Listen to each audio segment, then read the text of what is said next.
मैं काशिफ पहल करता हूं पहल भारत पर। आज हम बात करने वाले हैं बिहार की राजनीति में आए एक गजब के मोड़ की।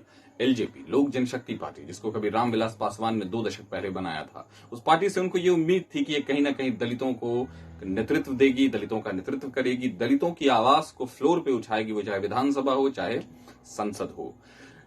अगर आप पूरा इतिहास देखें रामविलास पासवान जी का, तो मैं फुल डिटेल में नहीं जाऊंगा, बस आपको शॉर्ट में बताता हूं, ब्रीफली बताता हूं कि रामविलास पासवान जी ने जब हो सका सत्ता के साथ रहने की कोशिश की, और उनकी दलील ये रहा करती थी स्वर्गीय रामविलास पासवान जी की कि मैं इसलिए रहता हूं क्योंकि मुझे दलितों का रिप्रेजेंटेशन हमेशा सरकार में चाहिए होता है। चलिए बात मान लेते हैं, लेकिन वो रामविलास पासवान थे। उनकी हाजीपुर में क्या कहिए पूरे भारत में एक छवि थी जिसका कोई मुकाबला नहीं है। लेकिन क्या यही बात उनके बेटे चिराग पासवान पर भी लागू होती है, जो पहले फिल्मों में आए थे, राजनीति को पार्ट टाइम था, फिर फिल्में पार्ट टाइम हुई, राजनीति फुल टाइम हुआ, अब मिला जुला के राजनीति फुल टाइम है। तो क्या उनके लिए बात यही है? उनको अपनी ही पार्टी से रातों रात हटा दिया गया, उनपे कई तरह के इल्जाम लगे, यहां तक कि उनके चाचा पशुपतिनाथ पारस जी ने तो यहां तक कह दिया कि वो तानाशाह हैं। समझ में नहीं आता कि अपने आप को नरेंद्र मोदी जी का हनुमान बताने वाले जो ये चिराग पासवान, वो इतने कमजोर कैसे पड़ गए? मैं आपको उनकी कुछ क्लिप दिखाता हूं, ये देखिए। जो आप कदम उठाने की बात कर रही हैं, जैसा मैंने कहा कि चुनाव के दौरान से ही कहीं ना कहीं आभास था, तो पार्टी के इन सांसदों के ऊपर शायद सस्पेंशन की कार्रवाई बहुत पहले हम लोगों को कर देनी चाहिए थी। पर मैंने अपनी तरफ से पूरी कोशिश की। जब तक इन लोगों ने सामने से, मैं सही बोलूँ, मैं एक व्यक्तिगत बात मैं ज़रूर बोलूँगा, मेरे पापा का निधन हो गया, पापा अब नहीं है, मेरे छोटे चाचा का भी निधन हो गया। पार्टी में सेकेंड जनरेशन हम लोग हैं, पर पहली जनरेशन में अगर कोई है हम लोग के लिए, मैं मेरे अपने भाइयों की बात कर रहा हूँ, चाचा ही थे। पापा के बाद में उनमें पापा की छवि देखता था, और मुझे विश्वास था कि शायद वो मार्गदर्शन करेंगे, जैसे पापा हम लोग को साथ लेकर चलें, वो भी लेकर चलेंगे। मैं अनाथ शायद उस दिन नहीं हुआ था जब पापा का निधन हुआ, शायद अब हुआ जब इन्होंने भी मेरा साथ छोड़ा। कॉन्ट्ररी टू द बिलीफ कि कुछ लोग जो इस बात का दावा करते हैं या इस बात को कहने की कोशिश कर रहे हैं कि अब चिराग पासवान लोक जनशक्ति पार्टी के राष्ट्रीय अध्यक्ष नहीं रहे, उन्हें हम लोगों ने राष्ट्रीय अध्यक्ष से हटा दिया। मैं आप सबके माध्यम से पार्टी के संविधान की जानकारी संक्षेप में आप लोग के समक्ष रखना चाहता हूं। मेरे साथ पार्टी के संविधान के निर्माताओं में से जो हैं भूमिका निभाने वाले, पार्टी के हमारे सेक्रेटरी जनरल जनाब अब्दुल खालिक साहब मौजूद हैं, AK वाजपेयी साहब मौजूद हैं, जिन्होंने लीगली इस संविधान को ड्राफ्ट करने में एक अहम भूमिका निभाई है। तो संविधान के अनुसार जो ये दावे किए जा रहे हैं, जिस तरीके से कहा जा रहा है कि नहीं, उनको हमने राष्ट्रीय अध्यक्ष के पद से हम लोगों ने उनको हटा दिया, या फिर पार्लियामेंट में संसदीय दल का नेता बनना। भाई अगर आप मुझे कहते तो मैं खुशी खुशी में आपको बनाता संसदीय दल का नेता, मुझे कोई उसमें दिक्कत नहीं थी।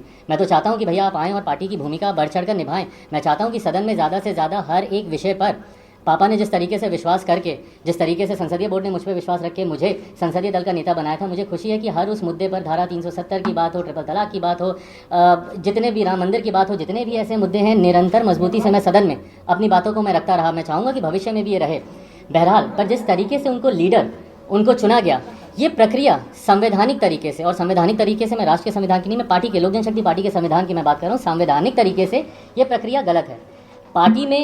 पार्टी का leader of the house parliament में या विधानसभा में या विधान परिषद में कौन होगा, इस बात का निर्णय सिर्फ और सिर्फ पार्लियामेंट्री बोर्ड ले सकता है।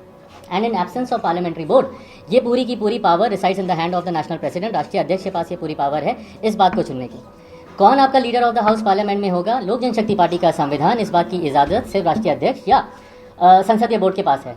वहाँ पर मौजूदा जो सिटिंग मेंबर ऑफ पार्लियामेंट्स हैं, वो आपस में इस बात का निर्णय नहीं ले सकते। ये पार्टी का संविधान कहता है, लोक जनशक्ति पार्टी का संविधान कहता है कि राष्ट्रीय अध्यक्ष का पद सिर्फ 2 परिस्थितियों में खाली हो सकता है, या तो राष्ट्रीय अध्यक्ष का निधन हो, या स्वतः अपनी मर्जी से राष्ट्रीय अध्यक्ष किसी भी परिस्थिति में जब वो रिजाइन करते हैं तो उसकी जगह दूसरे अध्यक्ष की नियुक्ति की जा सकती है। बाकियों का तो मुझे नहीं पता, बट हाँ, जनता दल यूनाइटेड का मैं ज़रूर बोलूँगा, उनका हाथ ज़रूर है।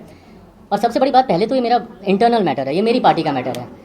जब आपको अपने ही धोखा देते तो फिर आप बाहर वालों पे आप क्या उंगली उठाएं? तो पहले मुझे इंटरनली इन चीज़ों को समझना ज़रूरी है, किसका हाथ है, बाहर से कौन कर रहा है, नहीं कर रहा है, ये बात की बात है। बट हाँ, इतना ज़रूर मैं बोलूँगा कि जनता दल यूनाइटेड के नेताओं ने जिस तरीके से भूमिका निभाई, और जैसा मैंने पहले भी कहा कि एक परंपरा रही है बांटो और शासन करो की, डिवाइड करते हैं, दलित महादलित करने का प्रयास किया, आज भी पार्टी में निरंतर, और अभी से नहीं, लंबे समय से कई बार मैंने कई विभिन्न चैनलों पे पहले भी मैंने देखा कि इस तरीके की बातें आती थी कि भाई पार्टी में टूट हो रही है, ये हो रहा, वो हो रहा। तो ये प्रयास एक लंबे समय से चलता।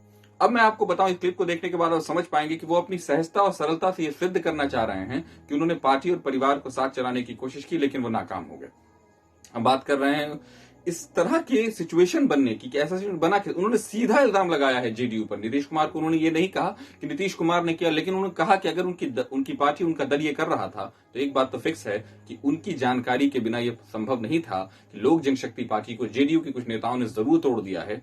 और एक बात आपने देखा होगा अभी कि वो जो अपनी बात बता रहे थे उसमें उन्होंने कहा कि मेरे चाचा जी ने भी उस वक्त, इवन कि उन्होंने वीना जी की भी बात की, उन्होंने प्रिंस जी की भी बात की, कि उन्होंने कहीं पर भी पार्टी को सपोर्ट नहीं किया। और जब इन्होंने कहा कि हम चाहते थे कि हम नीतीश जी के साथ अपने जितने भी हमारे सिद्धांत थे उससे समझौता न करके हम अलग लड़ें, वो नरेंद्र मोदी के साथ खड़े थे। नतीजा तो आपने देखा उनका दावा है कि 25 लाख वोट यानी 6% वोट जो है वो बहुत बड़ी बात है। सीट नहीं मिलना कोई बात नहीं है, वो फिर जब सीट मिल जाता है तो वो बोलते हैं कि सीट बड़ी बात होती है। खैर जो भी हो, लेकिन हम यहाँ बात करने वाले हैं उनके उस फेलियर की, क्या ये पार्टी टूट गई। कुछ विश्लेषकों ने कहा है कि नहीं, फिर से चिराग पासवान ही उसके हीरो। लेकिन फिलहाल अभी खबर यह है कि पशुपतिनाथ पारस एकदम सर्वसम्मति से लोक जनशक्ति पार्टी के अध्यक्ष चुन लिए गए। तो फिर कहां ठहरते हैं ये? क्या इनकी साख है वो? क्या इनके साथ रामविलास पासवान जी की विरासत रहेगी या उनके भाइयों के साथ चली गई?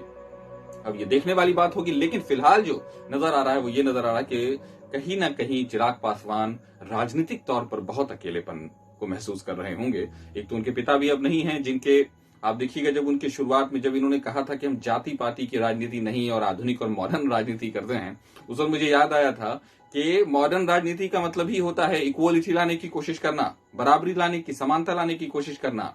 उनके पिता या उनकी पार्टी या उस तरह के कोई भी जो क्षेत्रीय दल हैं वो कोई जातिवादी राजनीति नहीं कर रहे थे। हाँ, सांप्रदायिक राजनीति करने वालों के साथ मिल जाने की वजह से कुछ लोगों का कहना है। लेकिन ये दो बड़े बड़े जो पार्टियां हैं, जनता दल यूनाइटेड और भारतीय जनता पार्टी के बीच में ये पिस गए। एक तरफ आप गठबंधन में हैं और आप कह रहे हैं कि जो मुख्यमंत्री कैंडिडेट है उसके साथ नहीं है। ये तो कमाल की बात है ना। सेंटर में ये चल जाता, लेकिन विधानसभा में आप डेड अगेंस्ट हो गए।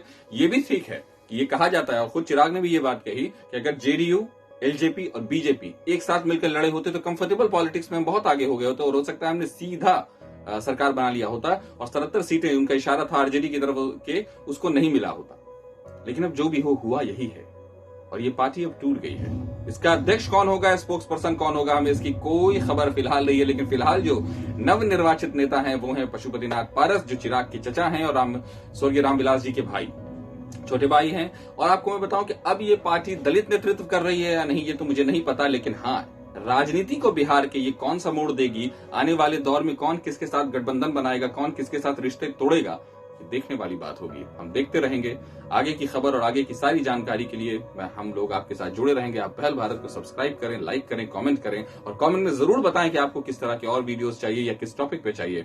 हम कोशिश करेंगे, हमारी टीम कोशिश करती रहेगी कि हम आपके सामने वो पेश करते रहें। बने रहिए पहल भारत के साथ। नमस्कार।